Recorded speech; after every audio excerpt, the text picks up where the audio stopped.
We do a riff on Disney. How do we give away? The whole time you're talking, like, I just want to say, look, here's how we're gonna do. We're gonna give away a trip for Disney. I don't know what it is. 3 days at the park. It's gonna cost $100. 3 days at the park. Well, you still gotta get them there. Yeah, that's their problem. We're gonna give them 3 days. We're gonna give them 3 days at the park. I don't know.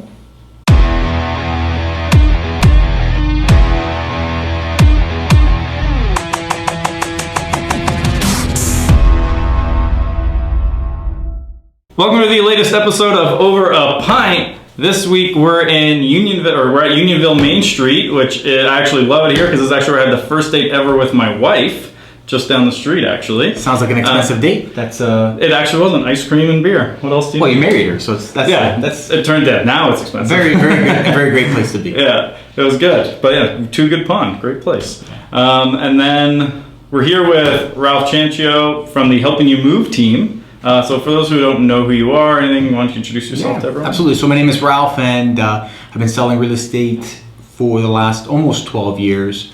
And so I started the Helping You Move team a few years back, and I'm sure, I guess we can kind of talk about that a little later on. But I live here in Markham, and I've got 3 beautiful kids, an amazing wife who's very understanding while I'm here videotaping and drinking beers. I'm sure when she's watching this on YouTube, she's like, so that's what the meeting was. Yeah. But I love what I do. Love helping people, and love connecting with brilliant minds like Mr. Fogliato. Did I say that right? Fogliato. I just added the G. That G is in Italian. It's silent, right? The GLI is a specific sound. Fogliato, if you want to get technical.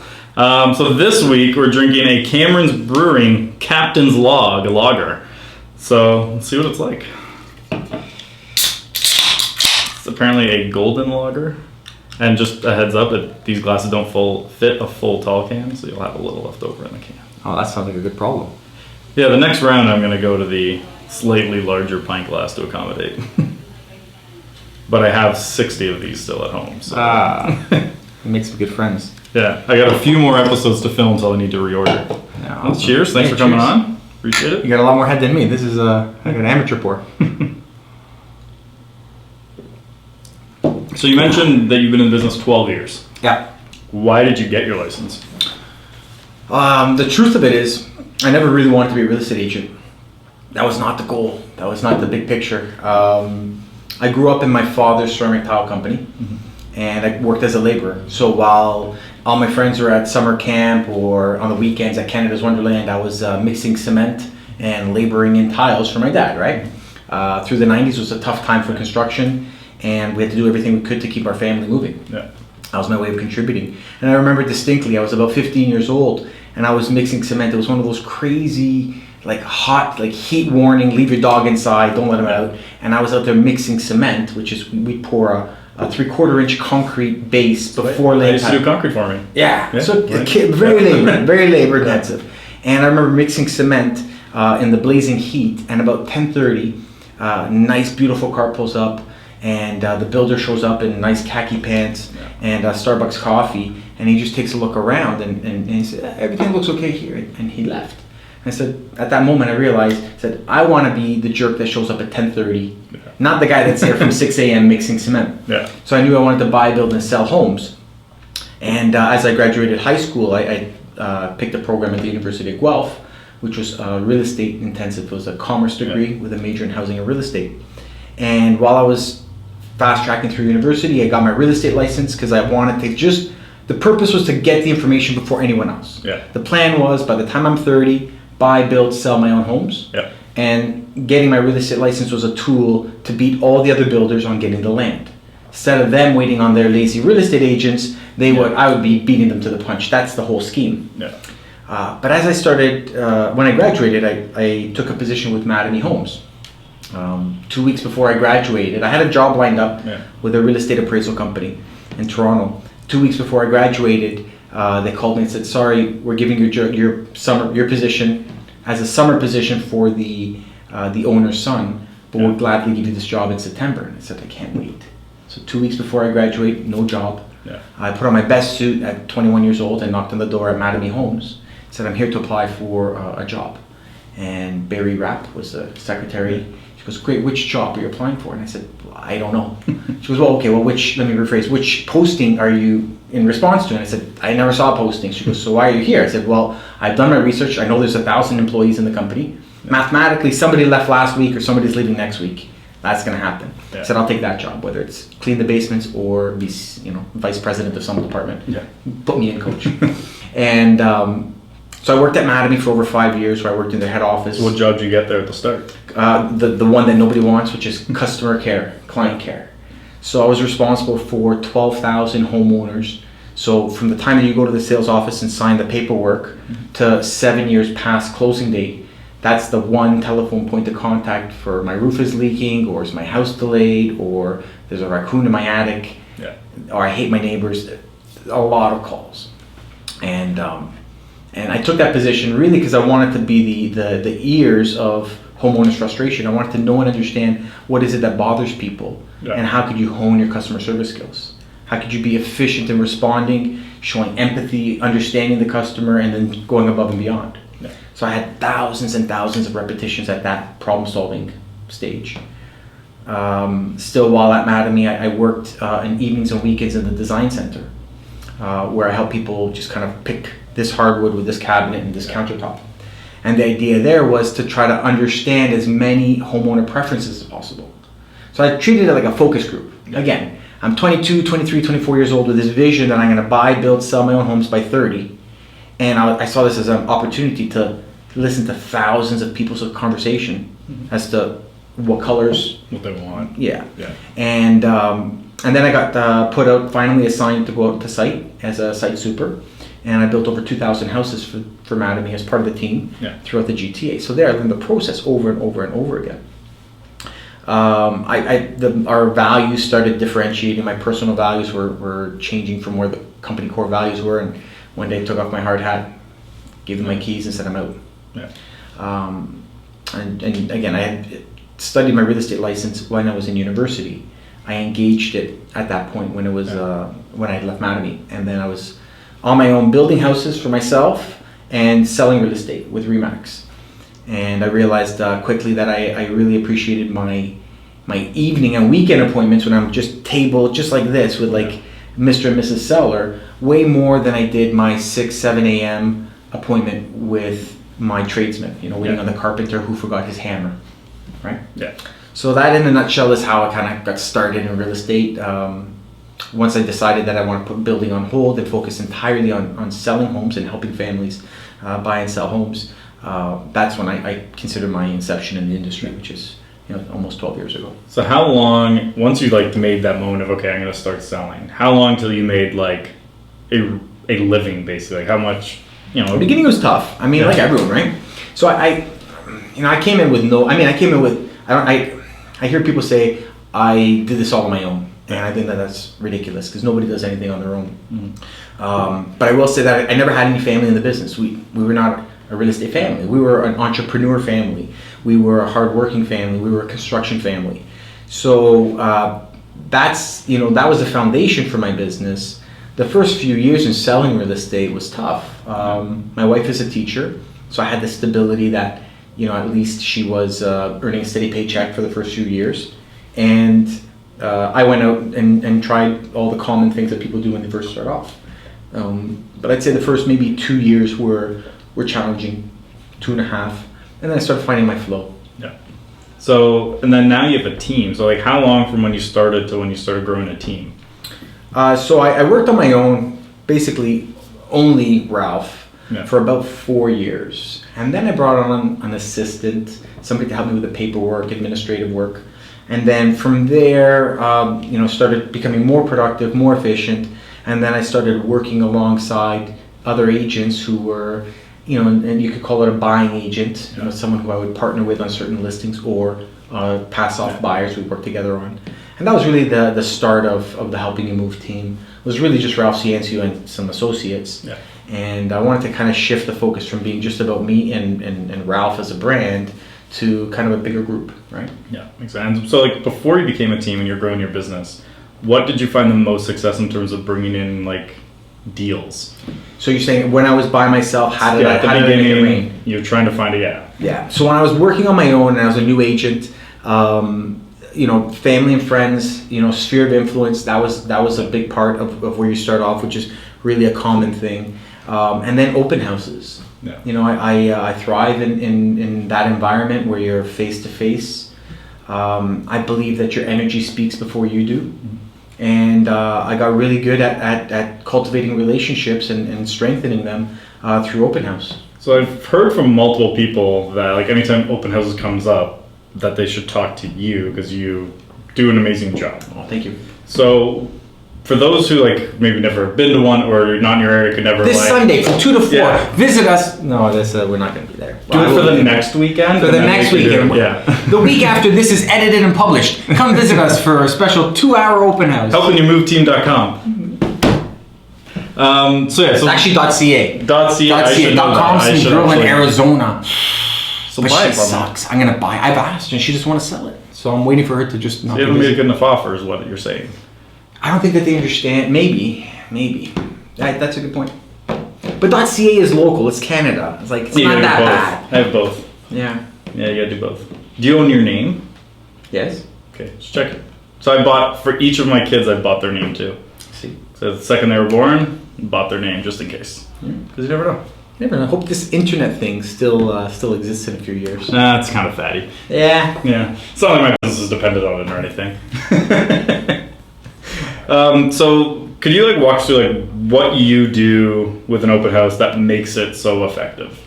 Well, in terms of open house itself, I treat it as an opportunity to sell to the consumer. When we do, for example, an agent's open house, which is not as common now in the GTA. I mean, in Markham, it's not as common for a couple of different reasons. But in a agent's open house, I see that as a B2B marketing, business to business. So I am selling to another vendor who's the buying agent, who's going to then sell it to their client, who's the customer. When I am at an open house, public open house, I am in a B2C. It's direct to the consumer. Yeah. And not a lot. We do not get a lot of opportunities to interact at all with the consumer. So imagine while I'm preparing a home for sale, I may spend 15 hours in the house, right? And that may come as a shock for some people, especially if you're new in the business and all you do is you think that we put the sign out on the lawn. There's a lot more work, especially when you start selling homes and you're focused on listings. You spend a lot of time in the home if you're doing it right, in my opinion. Yeah. And I say that nobody knows the home better than me or than my team. So who's better at selling the actual features, advantages, and benefits of a home than me or my team? Yeah. So that's really the advantage of an open house, is being able to sell the features of the home directly to the person who's going to be writing the check. The inverse, the flip side of that, is you get to hear what the customer says right from the customer's mouth. Yeah. That's very, very valuable. Like Coca-Cola, like Cameron Brewing, I'm pretty sure they have focus groups. This can didn't just show up. Yeah. If it's owned by a legitimate company, like they've had thousands of hours of client interactions as a focus group. Do you like a silver can at the top and blue on the bottom? And that's called product testing. Yeah. In real estate, that's how we do it, is through open houses. So that's a little bit more why we host open houses. The other aspect, I guess you're asking, was what do we do that's different? Yeah. Essentially, in running a great open house, I think that we have to treat it like retail. So we are in retail sales. I mean, if I was selling, hotel complexes, then I would be in a different type of real estate sales. In selling residential real estate, we are in retail. And we need to set up a great retail environment. So any inspiration you want to find, go to any great retailer and steal their ideas. Yeah. So I was at the hotel in Las Vegas, the Bellagio, and I walk in, it smells incredible. And I said, wow, okay, so what can we do to alter the smell in our houses? Yeah. I'm walking around, great store on Bloor Street, great music playing. I'm like, what can I do to make the sound of our open house better, right? What can I do in terms of providing information that comes across as very professional? Right? So again, the sight, smell, sound, taste. Yeah. So providing food, drink, coffee, some experience, and then how they feel. So what is it? How do people feel when they leave the open house? So I'm going to go through a couple of them. So let's talk about the music for a sec. Yeah. So you have music playing at your open houses. I have music playing at all my listings all the time. So one, are you bringing your own speakers in and just putting them around? You got it? And have you tested different types of music as to what's most effective? No, I that's a great point, and maybe if I was a little more calculated, I would. Unfortunately, I don't get to be at every showing. Yeah. Generally speaking, if you come to one of my open houses and music is focused on the inside, it's going to be Michael Bublé, I Want to Come Home. It's slow, soft music. Go to any grocery store, you do not hear any Metallica, you do not hear any Drake. They don't want you going fast, they want you going slow. They intentionally slow you down. Yeah. Statistically, the longer the customer stays in the store, the more they'll spend. So the longer a client stays in my home, the longer I have to connect with them, the more chance I have to have them imagine themselves in the home and be comfortable.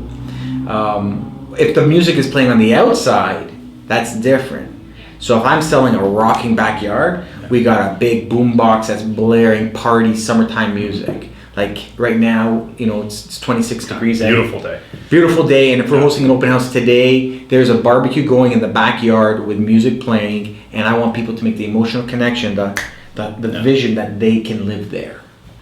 So, and the reason I bring up the music thing is because, and I've talked about it, Dean Jackson was on the show, and we talked about it with him. It's like a wine store as an example.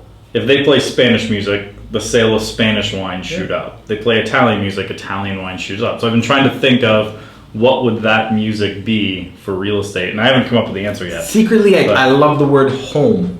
That's the only thing I've thought of. I have a home playlist, Michael Bublé Home.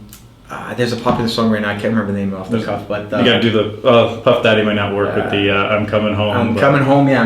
So there's a lot, and really, if I had my way, if I had total control over all the information, I would have a customized playlist for every person that came through the house.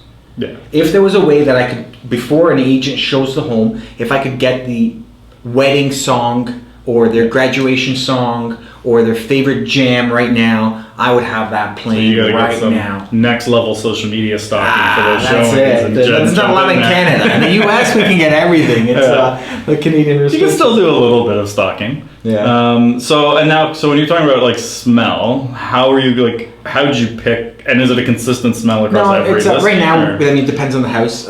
We use essential oils, vaporizers. What are they called? Essential oil diffusers. Yeah. So again, and this is not rocket science. You can take any concept and then the application of it be any which way you want, right? Yeah. And then what have you done with food? Are you providing just small things or burgers and sandwiches, or is it just finger? I want to go as big as possible. Yeah.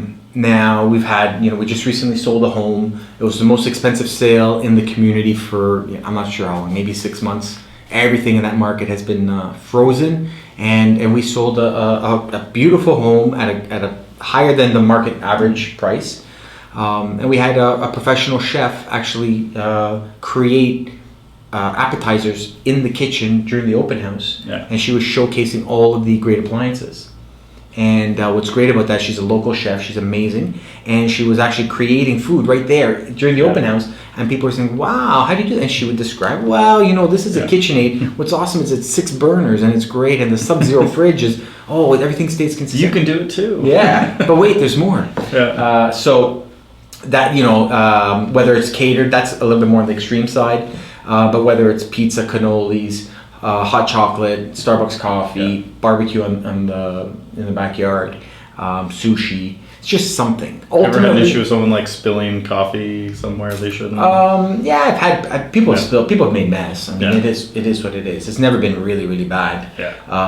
But in the end, my take is that for that 2 hours or 3 hours, the home is mine, and you're a guest in my home. Yeah. So how would I treat you, Andrew? If you came to my house right now, we'd be having some chips, maybe some cheese and some salami and some bread. Yeah. Maybe it makes it sound too Italian, but to be fair, we both are. Yeah, it's just pretty. It's on brand. Yeah. So the idea really is to slow them down. Yeah. If you're new to the business and you're hosting an open house, I think if you can think of 5 ways to slow them down, you have a much more effective open house. But more than that, you have a greater opportunity to connect with people. That's the key, because that's the purpose. You want to sell the home first. Second of all, connect with people. Do you restrict the number of people in your open house at a time? Opposite. I want the most. Yeah. So I want to evoke the emotion of desire. So I want them to want the home, and I want to evoke the emotion of scarcity. Mm-hmm. Right? People own when you go somewhere, you think everyone thinks the same as you. I sometimes point at Best Buy on Boxing Day. It's not so much now because we have Black Friday, but it used to be a big deal. Boxing Day was sleep outside for the night before to get $50 off a television or something. You see this lineup of 50 people in there, and everyone's antsy because every store only gets 10 TVs, 10 MacBooks, 10, and everyone's freaking out because you believe everyone else in line wants what you want. Yeah. The guy in line that's number 11 is saying, oh shit, like all these people must be here for the MacBook Pro Air. Yeah. Like, man, I'm number 11, I'm probably not going to get it. But as soon as they open the door, everyone runs in a different direction. The one guy wanted a printer, the other guy wanted a TV, the other guy wanted the MacBook. So people, when you see a lot of people together, it creates this frenzy environment. Yeah. And do you make people sign in, or is it if they want to? Yeah, we do, but it's not. It's optional. To be honest with you, if we already have this barrier, I probably don't want to talk to you. Yeah. Right? Like for safety and stuff, we encourage it. Yeah. But if someone refuses it, I'm not going to call the police at the middle of an open house, right? Yeah. How, and then what does your follow-up look like? So you get people signing in. What happens for you post-open house? So post-open house, the best way we're able to connect with people is right from my cell phone with a text message. Mm-hmm. Hey, thanks so much. I just want to thank you so much for coming through. Ralph, that's it. No ask, no sell. Just like, hey, just want to say it was up. Thank you so much. It was awesome. Text, or do you do like text a video ever? Some of our team members have text sent video, like through BombBomb or other video programs. I'd like to get there, but to be honest with you, it's just a matter of me picking the 3, 4, 5, and it's like sniper. Yeah. Boom. Hey, thanks a lot for connecting. If they're wearing a Montreal Canadiens hat, hey, go Habs. Yeah. Signed, Ralph. Right. What percentage of your business do you say comes from open houses? So we analyze our numbers. We have to pay close attention. Again, if you're newer in the business, I would say paying really close attention to your business, even if it's 3 deals or 6 deals, knowing the makeup of each of those deals is really, really important for scaling. And if you're not, you're going to have a lot of questions at 20 ends, 30 ends, 40 ends. Like, take it from someone who's been there, pay attention from the beginning. Yeah. So in terms of our business, 2/3 of our business historically has been coming from repeat and referral. So it's people we already know, who know, like, and trust us. And then my goal is to take that next 1/3, and from there 50% of it is open house. So it works out to be about 15%, 17% of our business comes from open house. And where does the rest of it come from now? Some of it comes from strategic alliance, so great relationships with lenders, insurance companies and such, contractors as well have been referring a lot of business. And we're working together with Just Sell Homes for some online leads. It's to be quite honest, full disclosure, we're new at it. We're not good at it yet. We have great trade partners, which is fantastic, but we're still working on that. And I think that there's the goal is not. People sometimes look at online leads and say, "Well, can I do 100 transactions from it?" Try to get 3. If I can get 3 transactions from it this year, I'll be really, really happy. You know. We'll get there. Yeah. Soon. So one of the things when I sit down with because obviously a lot of the people we have on the show are kind of like higher end producers. One of the big differences I found talking to them, and you've already talked about it a bit with just the open houses, is like how important the customer experience side is. And when you talk to a lot of other people, they don't have the same thought into the customer experience. So outside of open houses, what are you doing on the customer experience side? So there's a few things. I like sports. I love my family. Aside from my family, I don't think there's anything else in my life that I obsess about more than the customer experience. Mm-hmm. I obsess about it. We have a pre-list package, a prepared seller's package, informed seller's guide. So you call me and say, Ralph, hey, I'm thinking about selling my house. Can we meet on Thursday at 5? Great. We hang up the phone and we send off information about us so that we kind of shorten the meeting time, right? Right now, I'm working on a project where I want to beat Amazon. I want to be faster than Prime. Yeah. I want it to be so you hang up the phone with me and within 30 minutes there's a package at your door and you're saying, wow, that's crazy. Yeah. That's the type of experience I just So really what want to goes into your packages? So in terms of the Informed Seller's Guide or the pre-list package, we have a booklet that we've created which explains who we are, how we work, what we stand for, what are our core values, and a little bit of what we've done in the past. So a little social proof and testimonials, and then from there we have bio information on who I am and if there's an agent on my team that will be with me, and then just a small blurb of statistics where we stand. Because we've been looking, we've been working on an idea, and since you're a new client, how would you have felt if we did this? So one of the things we've been looking at is sending a package to new clients. Because I got an idea from a woman in a different industry. But like one of the things we want to do is include like a mini bottle of champagne on it with a note being like, save this for the first deal you get. Cool. But like for you, like same idea, you could do that and be like, save this for when your home's sold, like in advance. Yeah. So we're trying to look at like what to put in the, because we want to get like an actual like professionally designed box that's like branded to us. Go in the mail. That's like that Apple the unboxing, right? Yeah, like we want that whole experience, but we're trying to like figure all those pieces out, so we're not quite ready to do it yet. But like from your end, was that like, how designed is every piece of that when you send it out? Well, for me, I sometimes get paralyzed by perfection. Yeah. And I got to keep reminding myself it's progress, not perfection, we should have to chase. Yeah. I would love to get, I would love a very expensive, very laser cut box that you open it and it's like sings to you or some firecrackers go off. I would love that. I would pay money for that. Yeah. But we're working on that as well as in terms of improving that. So right now the key thing is getting the information to them. Yeah. Tactically, that's done. We have a system, and then in our quieter months we then revamp. How could we improve each system? But one thing that I'll say again, I know we're kind of speaking to a couple of different audiences, but if we're looking at a newer agent or someone who's starting off in the business, I think it's imperative that you don't try to get it all right away. Focus on one thing per month. Make that your project. Close the book on it. Yeah, and it's the next one. Whether it's a month or 2 months or once a quarter, it's just like picking the one thing and pushing that forward. Yeah. Because I know when I've early in the career, we lost a lot of clients at the beginning of I was pulled in too many different directions and it does not work. Yeah. But you learn. Yeah. And you go. It's part of the fun. Yeah. I think I'm talking too much because I have a half a beer and you got nothing. I'm also a professional. Well, if I was in I do this for a living. We would have poked some holes on the bottom of these glasses and we would have shot real quick. We haven't done a shotgun on an episode yet. Yet. You never know when it happens. It's early. Conferences are amazing. Conferences are a great way to learn from so many different people. Yeah. But there's one other side of the business, which is, and I preach to my team all the time, is that sometimes you're the predator. Yeah. Sometimes you're out there trying to find clients, or you're trying to make relationships for your growth of your business, as an example. Yeah. And sometimes you think you're doing that, but really you're the prey. Yeah. You're part of someone else's business plan. You're in their lead funnel. Yeah. So I realize with conferences, they're amazing. I love them. There's some really great conferences going on, especially around the GTA, like in the Toronto area. Yeah. We've got a lot of great trainers and great events. But I have to pick my spots.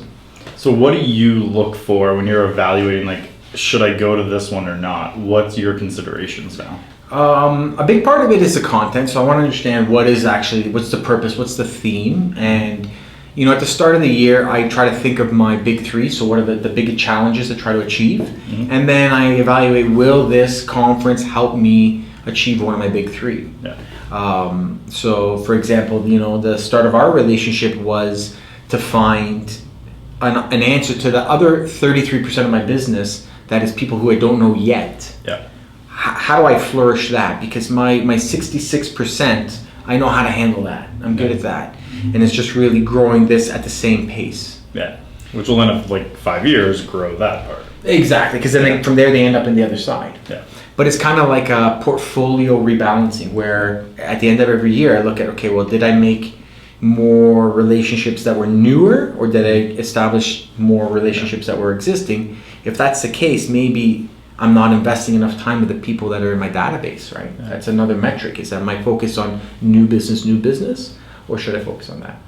So with your past clients, do you have a specific system in place to generate referrals, or is it I'm just going to give you such good service, you're naturally going to want to give me referrals? It's both. I mean, we use the lifetime referral network. So Richard Robbins preaches a system or method, which is lifetime referral network or lifetime referral system. Mm-hmm. But I'm not amazing at staying within the lines of that. Yeah. A lot of it has to do with just heart-to-heart connectivity. Yeah. I think if people trust you, I think if people think that you do a great job and you put their interests first and defend that like a tiger, I think that they're going to call you again. Sounds good. And what, like now, so like you were a solo agent for a while, then you started a team, now you got your own office here on Unionville Main Street, kind of, bigger team, bigger agent in the area. What challenges are you finding you're having now in your business compared to what you were before? It's funny because you start off thinking, well, once I do this, everything's gonna be cool, and then you get there and you're like, oh shit, like, I didn't know well. Then once I get there, I'm gonna be fine. Yeah. And the challenges that I have today, the things that stress me in the morning or late at night, are different than what stressed me 8 years ago. I would say my stresses are always surrounding the client experience. Yeah. And if the quality of our service goes down, it bothers me a lot. But I would say the managerial side is something that I love people, I love serving people. That's not necessarily a great manager's trait. Yeah. Like I got people pleasers, not a great manager. And there was a great book I read that had a quote that says, great managers are not great entrepreneurs, and great entrepreneurs are not great managers. And if I have to sit in one box, I'm in an entrepreneur box. Yeah, right. I'm an idea guy. I'm gonna go get it. Let's go. I don't know how. Let's just do it. Yeah. And a manager's like, so slow and steady. Yeah, that's my same trying to find that balance of learning the management side now. Like when it was just me, it was so easy, right? You just go. Yeah. You want to change, you make it right away. Yeah. And then changing to having people under you, it's a completely different kind of set of challenges. Yeah. Good and bad. Part of the fun, right? And then I had another question, and I forgot it, because that's why we don't do them live. So that's great. This is behind the scenes, too. So let me ask you a question, because nobody ever asks you questions. I'm watching a lot of your video, and I think you're a great interviewer. Thank you. So what drives you? I don't think anyone's ever asked you, why do this? The show? So not the show. Why run your business? So because I was an agent, obviously, for a couple of years, and I loved getting clients, but I found I didn't actually like working with them. I liked working with some of them, but I was probably 50-50 in terms of the clients I liked working with and ones I dreaded every time they called me. Wow. But then, and no, part of it was, I think, part of the lead gen I was doing. I got into, I'm not going to name it because there's no point in doing that, but a type of ad that attracted a kind of bottom feeder type of person. So I was dealing with people like that, and it didn't make me happy. But I was doing a lot of online stuff, and I loved that. But then my brokerage started asking me to do training in the office, because my broker came in and I was using an iPad for the open house. And he's like, I didn't even know you could do that. Yeah, groundbreaking. So he's like, can you come teach people in the office? And the more I started doing these sessions in the office, I actually really enjoyed that. And then just the same time, Integra offered me a position to train agents. And so at the time, I was just like, all right, I'm going to do this. I'm going to build the best referral network that ever happened, because they're going to put me in brokerages and on stages across North America. And so I made a point. Every stage I was on, I said the name of my town 3 times. Didn't matter what it was about, I had to say Aurora at least 3 times, so that when I went back into sales, everyone would be like, Andrew's the guy in Aurora. Yeah. And then I'm like, the other side of it is I get to sit down with top producers across North America, learning from them. So I'm like, they're basically going to pay me to go to real estate university. Yeah. With their brand behind you, you're known as, you're established because... Exactly. And I was like, that was actually the original vision. But then every time I did training, people were like, you know what, can you just do it for me? And I kept realizing that's what I actually like doing, is helping people grow their business. Whereas helping people buy and sell, they're some of my clients I absolutely loved. I remember one especially, I still think of them today. It was just such a fun experience start to finish, and they were so happy at the end of it. I loved that. If every client could have been like that, I'd still be selling. But I love the process of helping agents kind of like grow their business. And now it's just like I like helping people do that now, of growing their business. Whether it's because now we don't actually just do real estate agents, like we do brokerages, brands, vendors. So like now and we even work with some developers. So it's just like people in the real estate industry as opposed to just agents now. But I love helping other people grow their business. Cool. So that's kind of what drives us now, is just like how big can we get other people to be too. And while you're growing at the same time. Yeah. And it's worked out. Because like, and I've worked with a lot of people, because I always notice like people who, when they start out, like, I just want to make the most money, they never seem to last long. Yeah. Whereas like people who are like, I'm driven by helping people do X, whether it's sell their houses or grow their business or a million other things. Yeah. Those are the people I always found seem to succeed more than just like, how much money can I pull out of this today? Yeah. So. Yeah. Well, that's interesting. And what I always found inspiring about watching you work and watching you speak is the way that you're able to find opportunities and be able to communicate them effectively. Yeah. So I think that's really neat. I think some trainers maybe focus on stuff that's too hard to understand for a regular person, but you make it sound very simple, but you're like, I'll still do it for you. Yeah. Well, that's the tough balance. Like, as a trainer, that actually is a very tough balance to pull, is because, like, for instance, like Facebook ads, if you get into like the deep end of the Facebook ads, is a very complicated beast. But at a simple, like where most agents need it, it's relatively simple. But there's still a lot of things. So like it's finding that, okay, I'm going to show you how complex it is, but make you understand you don't need everything past here. Yeah. And there's a lot of testing too, because I've now spoken in front of so many brokerages. Like I've learned like, okay, there's only so much you can talk about the pixel before you've lost the room. You keep track of how many people you've spoken to? That'd be a cool number. Not anymore. Like, I mean, I know I could figure it out pretty quickly because like I have all the places I've been to. And like I more track like what's the biggest group and then what's like the average. So like the average room is more like, in the 60 to 80 range. But I think the biggest we ever did was 1,200 in the room, which is pretty good.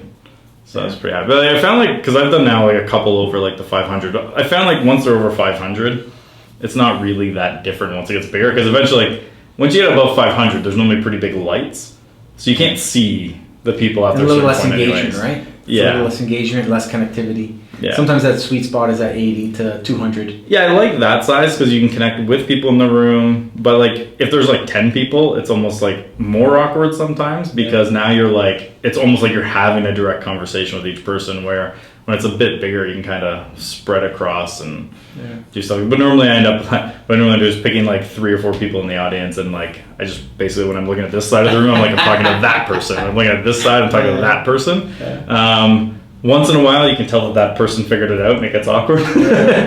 But like looking away. Yeah, they're like, "Why is this guy looking at me so much?" But that's kind of what I figured out now. What works best for me is like picking one person in each part that I'm looking at, and be like, "Okay, I'm going to talk to that person now," and then go from there. But no, that's awesome. It's good. You want to do another beer?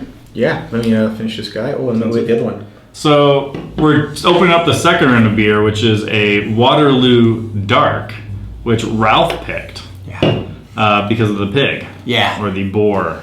Boar. Probably more of a boar. So my last name is, in English, Canadian, you would say Ciancio. Actually, in Spanish, it's Ciancio as well. In Italian, it's Ciancio. Now, my family's Italian, but they grew up in Argentina, in Buenos Aires. And so Ciancio, which is how you would say it in Italian, in Argentina means pig. So we were the pig family. It's like Ralph Pig. So when we were walking through the beer store together, I saw the pig. I said, this beer's calling my name. So have you ever done any of those things where like they look at your name in Italy and be like, okay, here's why your family got that name? No, but I'm pretty sure it's swine related. Yeah. So I had a guy, and this is completely just like, I met this guy who was like, doctorate in history and just coincidentally specialized in Italy. And he was just like, oh, your name is interesting. Do you know the history of it? And that's nothing ever, because like literally like almost every foliato in the world is related to us. It's not a popular name. Like every foliato in Ontario is like within like second or third cousin in my family. Wow. Like there's apparently some foliatos in BC. I don't know them specifically. Yeah. But if you go to Italy, they're mostly like Torino. They're all somehow connected to us. Yeah. So this is not a name that should have like this famous background. What he's saying is the folia part in foliato is the Italian word for paper. Yeah. And that going back, our families were the ones in like the medieval towns who could read or write. Really? So if you needed a note taken on paper, you would have paper come family. to my family. We were the ones doing that. Ah, interesting. So we were like the kind of intellectuals of the time. So I was like, it's interesting. Yeah. Would never have known that. Well, you know, the binders, I mean, they're also called portfolios, which is porto, which means to bring, and folio means paper. So a portfolio is a paper bringer. So that's interesting. Rather fun. Well, Cheers. Yeah. Hey. It's a good episode so far. Amazing. Yeah, that's pretty good beer. Actually, I like that. Normally I'm not a big dark beer guy, but I like that. Yeah. It's good. You know, I went to university in Guelph, and there was a Sleeman factory there. Yeah. And we used to do the Sleeman tour. It cost $2. If anybody's in and around Kitchener, Waterloo, Guelph area, Yeah. I don't know if it's still true that you can still do a tour for $2. But we used to go out. We'd actually get a busload of students from the university and go out there, do a tour, so understand how they make the beer and what Sleeman's all about. And then the last 45 minutes, you would end up at John Sleeman's office, which is literally a bar inside the factory, and all you can drink. So it was a great perk for a university student. And I remember we were doing one tour where we got to the room, the cooling room. That's where they keep all the silos, where these 150 feet tall stainless steel cylinders are there. And they said, well, if whoever can find this garden hose gets a prize. And so I'm very competitive. I'm running around. I see this hose sitting there, and it's a big industrial warehouse, right? See that? I'm like, hey, I found it. They're like, okay, the prize. Open your mouth. And they literally opened up the valve, and beer flew out like a garden hose. And I'm just drinking from the garden hose. I'm thinking, this is a great country, where you could just very drink happy beer where from I the am. garden hose. That's Might have messed up your shirt. yeah, you know what it was. We were in school at the time. It's probably a worth it. T-shirt, Yeah. probably a free T-shirt From them. from Trapper's Bar. Yeah, probably Sleeman beer. But So when you're thinking of your business, yes, what are you looking at as like, because I feel like you're probably someone who does a lot of like future planning. Where do you see it going? Like, do you see it evolving in different directions, or do you think it'll just be like kind of taking what you have now and just making it bigger? yeah, I don't know. To be honest, I if I'm being totally honest and authentic, I can't say that I have a one definitive linear plan. When I was 15, I knew I wanted to buy, build, and sell homes before I turned 30. Yeah. I did that when I was 27. So once I hit that off my checklist, that was fine. Once I got into real estate, I mean, the big organizations, the big brands are great at showing your rankings and you win this award and that award. And for the most part, I think I've won any award I've ever cared about in real estate. Yeah. There's no real other accolade from an external sense. So it's really, for me, all about the internal fulfillment. Yeah. And what I want to do is just find a way to offer like the most unbelievable experience for my customers. So whether that means scaling big and having a team of 30 people, or whether it means just, keeping my team nimble, like boutique style, high quality, low volume, but just like out of this world. Yeah. Right? I don't know if I want to be a McDonald's or a little trattoria on Allen Road where there is no menu. They just make whatever food you want, right? Yeah. Like a great Italian restaurant, they make it from scratch based on what you feel like that day. So I tend towards the high quality, low volume. Yeah. And because like I know a lot of agents, like some travel pretty far, and there's so many communities pretty close to Unionville. Like, how far out do you generally go for deals from here?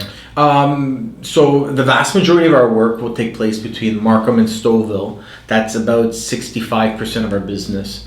And then the perimeter surrounding it. So whatever communities touch Markham and Stouffville, we work gladly. Yeah. Once you get outside of that, then that's a stretch, and we only pick up a few. We limit the number of, and that's a case by case. I mean, it's a little bit more about the relationship at that point. Yeah. But that's kind of Northeast GTA is our focus. Markham, Stouffville, Richmond Hill, a little bit of Pickering. Yeah. We do touch into Aurora, but it's not an area that we're hyper focused on, right? And when you're looking at, actually, I forgot how I wanted to word that. So it's a good thing I can edit that out, Because that's the beauty of being Is the this editor. going to be our bumper? Is that our bumper? Yeah, I always forget questions. So I said I sold in real estate in Aurora, and he's like, oh, shit. Yeah, come on, you can't come into my zone. I don't sell there. But so there actually is huge. There's a lot of agents that don't sell there. So Aurora Newmark, oh yeah, it's It's been a tough market. There's a lot of agents that don't sell there. I know Aurora Newmark specifically. There's such an opportunity for someone to come in and take over there. I just feel You like mean as a real estate agent? yeah, Yeah, it depends. And if you're saying Aurora Newmarket, yes. I feel like that the lion's share seems to be some of the agents that are really, I guess you could say, established. They've been in the business 30, 35 years. but they're on their way out, and there's no one doing anything online really. Yeah.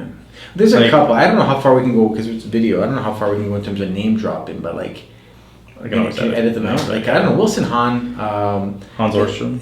No, Wilson Hannah. Wilson Hannah. But they're one neighborhood basically. Yeah, Baby but Wellington, they right? That's destroy that neighborhood. Yeah, and I talked to him. I talked to him when he I've first only came talked up. to him. Amazing guy. Super guy. His Yeah. wife's a marketer. That's the thing. Sometimes, I guess I don't know if you can edit this part. I don't want to drop his name and give him clout for. Yeah. I think something that people don't realize is that sometimes you see a name or a face, and they don't realize that there's so many other people behind them. Yeah. You know, and that's the thing is that, and sometimes that person may be a supporter, that person may be the creative, that person may be the executor, or that person may be 12 other agents. Yeah. Right? That's the one thing I've learned in round tabling with some of the top agents in the country, is that as you start talking to them, you realize that you're really just a figurehead for 15 people's performance and output, right? So that's what interesting one with you, because like it's not branded to your name. It's the Helping You Move team, and we see people doing that. We see people going the complete opposite route of like, this is the Andrew Foliato team. Mm-hmm. Everything is me. Like, why did you choose that instead of leveraging your name? So in terms of leveraging my name, I think my name is a little bit, Ralph itself is not a common name. It can be spelled like probably 3, maybe 4 ways. But the most common is I'm R-A-L-P-H. R-A-L-F is perfectly normal too, but that's not my name. So if I say ralphciancio.com, Ciancio, like I'll give you 6 tries to spell it properly. Yeah, unless you're Italian, you got no shot. Yeah, so I really wanted to stem away from that. I really wanted to make the focus more about who we are in terms of our core values, and not who I am as an individual. Yeah. As a team leader, my core values bleed through the company, but it's not exclusively Ralph's values. There's some things that are really more my team, their value or their perspective, right? So I really wanted to put a little less effort, a little less focus on my ego, a little bit more focus on what we do. Was any of the consideration around the name change of it's easier to sell something without my name on it? It was it started off as just a website helping you move. Yeah. And ralphciancio.com is kind of hard to spell, kind of hard to remember. Helping you move, they're all easy, and I remember going through thousands of website names, and I thought, what could a new Canadian, someone whose second language is English, it's not their first language, could they spell helping you move? And it's basically helping you move. Yeah. It's a little bit easier than Ralph Ciancio or move to markhaminstowville.com. Like it's a little bit harder, right? That was the same challenge I had with my name. Like Andrew's easy enough, but you can't tell people Foliato and they'll ever spell it. So mine was sellwithremax.com. Wow, that's a good one. Yeah, You're still a smart actually guy. own it. It's just Ooh, that's good. So this is the issue though, is because no one told me about it, I just didn't think of it, and my broker didn't care. But when I worked at head office, I found this real is technically I wasn't allowed to have Remax in my domain name. Sure, it's a little trademark in the corner. Yeah, even though I am a Remax agent. So now I have this domain that I can't do anything with, but it's a great domain name. Great domain name. But how would you repurpose it? Can you forward it? Is that illegal too? no, I'd have to forward to like Remax, which why would I do that? Yeah, I don't know. I guess that's a tough one. When it comes up for renewal, I'll probably just let it go. Or sell it to someone that has lower ethics than you. Well, they'll still get slapped down at some point, right? Yeah, like that sounds like a them problem. Yeah, it's not my problem. Yeah, no, I own a lot of domain names for like I just have some like good names. Yeah. And then I do a bit of the squatting thing. Like I own GaryVaynerchuk.ca. You own GaryVaynerchuk.ca. Yeah. Wow. DemarDeRozan.ca. Like that. I've owned some other pretty big ones. And nobody's offered you on Gary Vee? Like, that's crazy. I even emailed him. I was like, you can just have it if you want. And And he he never never- answered.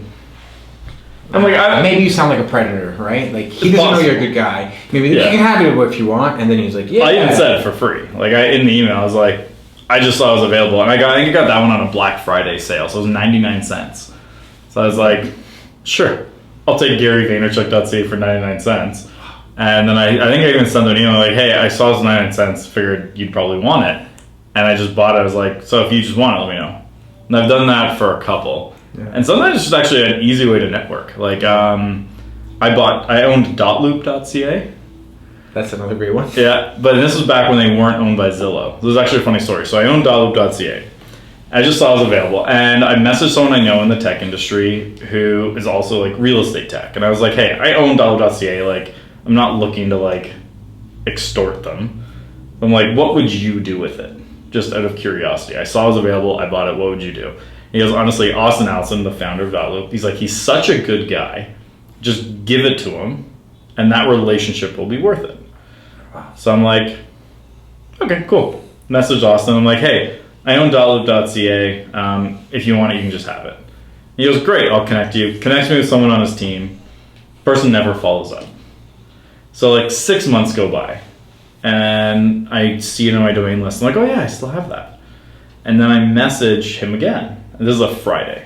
I'm like, Austin, still got .ca. Your guy never got it from me.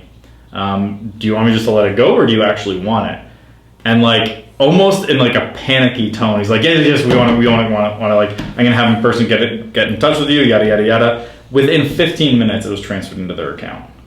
Monday, they announced the sale to Zillow for $110 million. Oh my gosh! Like, I might have charged Zillow for that one. Wow! I was like, dude. Oh man! You have a coach, right? I have a coach. Yes. How long have you had one? I've had a coach for 5 years. Mm-hmm. Right. And is it this one coach the whole time, or have you changed coaches? Same coaching company the whole time. I've changed coaches within the organization once. So, how much due diligence did you do before picking them as your coaching company? So every coaching company has their starter package. Yeah. Try this $99 for 6-week course or something to just get you in, right? Yeah. It's like a drug deal. Like, just have a little taste. But you can't have just one. You can't have just one. Just try it a little. First one's free. Yeah. So I had done like a trial run with all the prominent coaches, and I mean, I don't know. Are we allowed to name plug? Like, I don't want to. Go for it. Am I going to cut ties? My show. I don't care. To cut ties with anybody else? Like, am I going to screw you from anyone else? I'm not saying it. It's my show. Do whatever you want. If you want to say it, you can say it. Sure. It's up to you. So, when I was interviewing, or not interviewing, but studying all the different coaching methods, what stood out to me in terms of hiring Rich, so Richard Robbins, was the fact that his approach was more aligned with my values. I felt like his corporate values, his vision was aligned with mine. And the other thing I looked at too was, who is he as a person? Beautiful family, physically fit, financially, I presume that he's okay. I feel like he was winning in all categories of life. And I'm like, that's the type of guy I want to follow. There were some other coaches that I've seen that were, like maybe they're 8 or 9 out of 10 in one aspect of their life, which is what they're coaching on, but a 3 out of 10 or 2 out of 10 in other aspects of their life. And I thought, that's not a great winner, right? Even as I look at other agents, agents that I look up to, I pick who I aspire to be really carefully. And the top guy in Canada, or top girl in Canada, or top in Ontario, or the top, it doesn't mean that they're happy. No. And I think that's one thing that is overlooked. I think there's charts and graphs for all the things that can fit in an Excel spreadsheet, but happiness isn't there. And overall, I live a very, very happy life. I love what I do. I love who I am, and I love the composition of my day. So I feel satisfied. Coaching has helped me not only in real estate but other aspects of my life for sure. Yeah. And have you thought ever about do I do different types of coaches for different things, or it's just like I'm always going to stick to this real estate coach specific? I think would I ever leave the coaching company that I'm with now? I can't foresee it, partly due to a loyalty of gratitude, and that I started off like Drake says, we started from the bottom, now we're here. I was growing at 20 to 30%, and I had been growing at 20 to 30% per year for five years straight. Like, you do the math, that compounds to big numbers in the end, and I can't take credit for it. It's not because of me. It's because of the people that I'm around, and primarily, in the coaching systems that I follow and the mentorship. But it's also the community around it, right? This afternoon I had lunch with a friend, one of the top guys in North Toronto, right? He was actually, when I was looking to buy a home in Toronto, I signed a BRA with him. Did you? Yeah. Did you buy it? No, we ended up moving to Newmarket. So that was you that he was talking about. Yeah, that was that guy. As we look at the feedback, so we can watch the video, so we can see us a little bit. We're not really paying attention to that, but I keep looking for make sure the mic's still on and the battery's not dead. Yeah. But you know what? Maybe one of the themes for today's conversation is the client experience. Yeah. And I guess from Andrew's perspective, you at home, whether you're at home or on the bus or train on your mobile and you're watching this video, I know that Andrew's put a ton of thought and effort into providing the best content for you. So much so. So we're sitting here in Main Street, Unionville, in our boardroom, having a beer. It's 26 degrees outside. This building is from 1857, so it's really old, and there's no AC. To avoid the sound from the street outside, we actually closed the window, so you the consumer, the viewer, wouldn't be distracted by more noise. We actually closed the window, which is, as I look around, I don't know if you can see this. We're sweating here. It's crazy hot. Yeah. I look like his logo. I look like Andrew's pit stain there. And the whole time I'm talking, I'm thinking, oh God. Don't show your arms. I feel like that SNL video. Myself, I'm like, it's just... Sometimes I just like to do this and then. If you're born in, if you're a kid in the 90s, you know that. Yeah, that was just a great segment. Yeah. So disregard that. Normally I'm very dry. I'm a cool, calm cucumber. So now we're just sweating. I actually have another shirt under this, and it's hot. It's hot, but that's okay because Raptors are tonight. Woo! We're gonna win Game 5. Hey, it's not Game 5. It's Game 4. We're gonna win Game 4 tonight. We're gonna go up 3-1. Yeah. Calling it right now. I might cut this out if they don't win. Yeah. But we're winning Game 4. Yeah. It's been exciting times to be in Toronto, and it's nice to think of something that is positive. So much in the media, so much in the news is so negative, and you put on the news and the headline is something, hey, we won, or hey, we're in the finals, even if we lost a game. I'm just happy to be in them, to be honest. Yeah, me too. It's really nice. So one last topic. Client gifts, or gifting in general. Philosophies, do you do it, do you not do it? How do you go about it?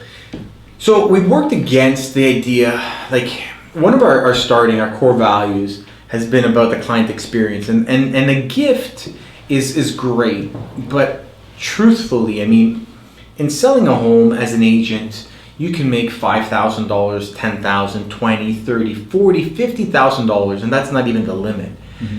So how can you reciprocate that? And our values is that dollar amount was not the relevant part. Money is being printed as fast as they can. In Ottawa, they're printing money. Money's going down in value every single second. But the trust that somebody gives us, that's the valuable part. You cannot buy trust. We say that the first step in meeting a client, the first step is meeting the client, the second step is to give you a key to their house. Mm-hmm. That's wild, right? And we're always appreciative of that.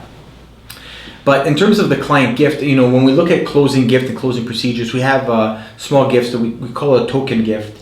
But our focus was more on client events later on. So once you're part of the Helping You Move crew, once you're one of our clients, you get a part of a whole slew of perks. We're coming up in a few weeks, we have a baby car seat installer that's going to be set up here in our shop. Anyone in our network or their family and friends can come on in and get their baby seat checked or installed. Rather than waiting at St. John's Ambulance for half a day, they can just come on in, grab a coffee on Main Street, get their, things like that. So it's really a prolonged experience. But something we're doing right now, it's literally right on our nose. We just started and we have amazing results. As a closing gift, you're looking for tactile information, I guess, right? So we actually have a local photographer that as soon as we sell the home, we have this photographer who's amazing, great guy, great communicator, reaches out to the sellers. Hey, congratulations. I just heard that you sold your home. Now Ralph and his team has asked for me to come in and take some photos, a family portrait of you in your home. What we want to do is encapsulate you as you are right now, where you are right now. And we're going to take it in any room you want in your house that you feel comfortable, that this is your home. It's a family portrait, but it's you in your element. If you cook a lot, we're going to do a family photo shoot while you're making dinner. If you play in the backyard, we'll do it there. Yeah. And from there, he takes the photos, and then we get them. We don't tell the client, but we print them, blow them up, put them on a picture frame, and deliver it. So the very first piece of art that they put up in their new home was a story of them in their old home. That's awesome. And you found good reception? Oh, amazing reception. And that's like, that is kind of like back to something that, like, I've always found when we've given anything is not putting our name on it, making it about them. Yeah. That's, I think, like the one where you put your logo on like a cutting board and you're like, put their name on it. Yeah. It'll go better. Agreed. And that's the challenge, I think, is that, coming up with something that is creative and customized, but also is scalable and easy to execute. And that's a big one. You can give a gift card to Home Depot, and that's nice. Yeah. But really, once it's spent, is that memorable? They forget about it. Yeah. Right. So experience is all about client experience, right? Something we want to provide people with an opportunity to boast about what their experience is like, right? So final piece. Where do you look to for inspiration? Whether it's a specific book, podcast, people, like where do you look for this is where I'm going to get ideas and inspiration from? Awesome. Well, I recommend for anyone that can be on Over a Pint. It's a great way to meet great people and connect. But truthfully, I mean, I'm always listening, I'm always reading, I'm always watching. That's kind of my mindset. So, I'm a big fan of Tony Robbins. I listen to his podcast. I've got all CDs. I listen to a couple of other podcasts, some that are real estate related, some that aren't. I listen to a lot of audiobooks. So through my coaching program, we have almost like a book club where every month there's one book that we read and we discuss. So I'm always, almost like a personal trainer. I'm obligated to stay on top of things in terms of the reading and listening. And then conferences as well. But I mean, if you're looking for a good book recommendation, you're looking for one, I think that's a great segment. If you ask people, what's one thing you recommend to watch? What's one thing you recommend to read? Obviously, I didn't prepare for the answer because I gave him the question to ask me. What book? What book would I read? Depends who's the audience. What book for agents in general. So for agents looking to improve their business, whether that's improve customer experience, more leads, conversion, systems, could be anything. Just like, what would you find? A book, maybe let's go with what books impacted you or your business more. I'm a big fan of Darren Hardy. I think The Entrepreneur Roller Coaster is a great book for anyone that's just getting into the business or anyone that's been in the business for a long time. In terms of financial aspect or personal wealth, I think anything from Robert Kiyosaki, Rich Dad, Poor Dad is a great way to start off. One thing I'll say is that real estate is a great industry. 2 days ago, I ran into a friend of my father's who was, back in the day, was really the top agent in Toronto, was the top guy. And now he's retired. And I ran into him in the parking lot. And he said, real estate is a great industry. He goes, you can make a lot of money, but you can't keep a lot of money. He goes, you can only make money by buying real estate. And that really resonated with me because I guarantee you talk to any producer making more than $1 million a year and you ask them, what do you net? What is in your pocket? That's a very different number. Believe me, it's not $1 million. Yeah. So that's where it's really investment is really the way that you accumulate wealth. It's not by making it to Remax Diamond or Emerald Chairman Club or I'm not sure. The different ones. So one, have you read Never Lose a Customer Again by Joey Coleman? Mm-hmm. That's one I think you'll want. Mm-hmm. So that, and then right now I'm going through Be Our Guest, which is the Disney one. Oh, I love that. Good. Because Disney has it's unbelievable the thought Disney puts into every little detail. Because I remember the last time I was listening to it, they were going over the part where they had put the thought into how long a person is willing to carry a piece of garbage. So they figured the optimal distance between garbage cans, which is 27 feet. Wow. Because people aren't willing to carry a piece of garbage more than 27 feet. And they don't want people to see garbage. So all the garbage is actually empty underneath. So they get sucked underneath into their network under. Yeah, and like then they blend everyone into the thing. And then like before we're talking about like what do they smell, what do they think? The other cool one that Disney does is they think about what do you feel on your feet. Yes. So it's like when you're walking, what's that foot feel? And that changes for every section of the park you're in based on what feeling they want you to have. That's unbelievable. And it's so cool. But basically the whole is like they want everyone to think about magic. Like everything, you want everything to be like magic, but when you think about magic, the second you see how it's done, it's not magic anymore. It's just like, oh, that's cool. But if you don't know how it's done, it seems like magic. So it's like our entire thing is make it seem like magic what we're doing to everyone else. But what if you actually know how it's done, it's quite simple. It just has to be done. Wow. And it's pretty wild to hear the stories there. But yeah, so like right now we're going through never lose a customer again and then be our guest. Wow. Yeah, so it's good. Wow, that's amazing. And we do the same thing in selling homes. Yeah. In the kitchen, I sprinkle rice on the floor. In the playroom, I put Lego so that you're saying make you feel at home. But so if people wanted to get a hold of you, talk to you, learn who you are, send you a referral, how do they get a hold of you? Absolutely. I mean, if you want to reach out to me directly, I can give my cell number. I know that's crazy unorthodox to give out a cell number. I do it all the time. Yeah. It's on my website. My perspective is, if you are calling me, then I'm going to have your number, so it's not that bad. But my number direct is 416-839-9253. And I can be reached by email at Ralph, R-A-L-P-H, at helpingyoumove.ca, or visit our website on social media as well, Instagram and Facebook at the Helping You Move team. And I think follow us on social is probably like a really easy way to kind of see what we're doing. I answer a ton of questions. I probably do 1 or 2 jam sessions per week with people from across the country. Someone will say, hey, I got a question for you about how you do this. We'll do a quick video, 15-minute video conference call. Yeah. And I feel a lot of fulfillment from it. I love helping people. Yeah, those are fun. Yeah, even if it's someone in Halifax who has a question about some tactic or they're thinking about growing a team, I'm happy. My perspective is no idea is mine. Yeah. Everything belongs to the universe. It's just temporarily in my head. So if I can get out of my head into someone else's, then the idea carries on with life, right? Yeah. So thanks for coming on. Appreciate it. Stay tuned for next week when someone from Minnesota will be the guest. We're filming a couple episodes because I'm going to be in Minneapolis for a conference next week. One we're filming with Chris Lindahl, another with Brandon Doyle. This is great. So one of them will be the next guest. I don't know which one yet. I assume you'll enjoy it. If something happens I don't end up in Minnesota, ignore what I just said, but that's probably what's happening.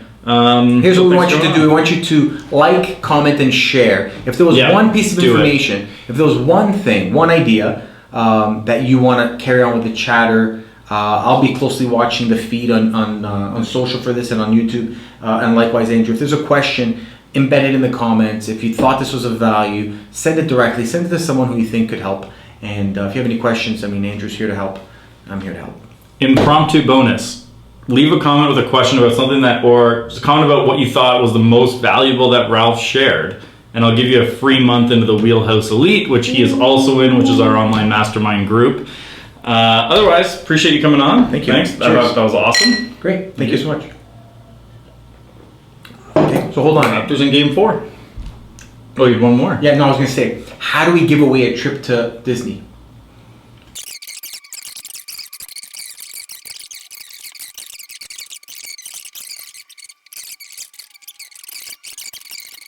Impromptu bonus that we're going to do right now. There's more. One more thing, Ralph's idea, so he gets all the credit. We are going to give away a 1-hour strategy session with both of us. So you get an hour with both of us. All you have to do, comment below, tag someone you know, and then also share the video. Yeah. That's all you have to do. We will then take everybody who comments, everybody who shares it, put them onto a list, randomly pick one. There'll be no favoritism. It's just going to be a straight random number generated. We're going to pick one person, and they get an hour strategy session with both of us. And by that I mean 1 hour we'll both be on the call. It's not 1 hour with me, 1 hour with Ralph. We're going to do a lunch and learn. Here's what we're going to do. We're going to up the value. If you're local. If you're local, we're going to do a lunch and learn. Or want to fly in. If you're away, we're going to do a lunch and learn. Because see, Andrew's a great executor, but I'm a visionary.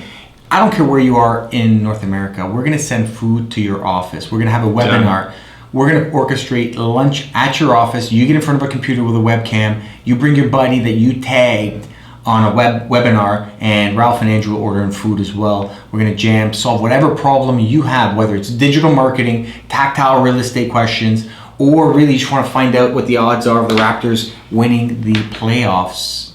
I hope this isn't too old by the time that this is. It might be. It might be too old. But I didn't say what year. Done. Huh? And Evergreen. if you're not local and fly in, I'll also cover your hotel room. Oh man, but wait, there's more. He will also pay for a massage at the hotel. No, I don't know. It might be for me.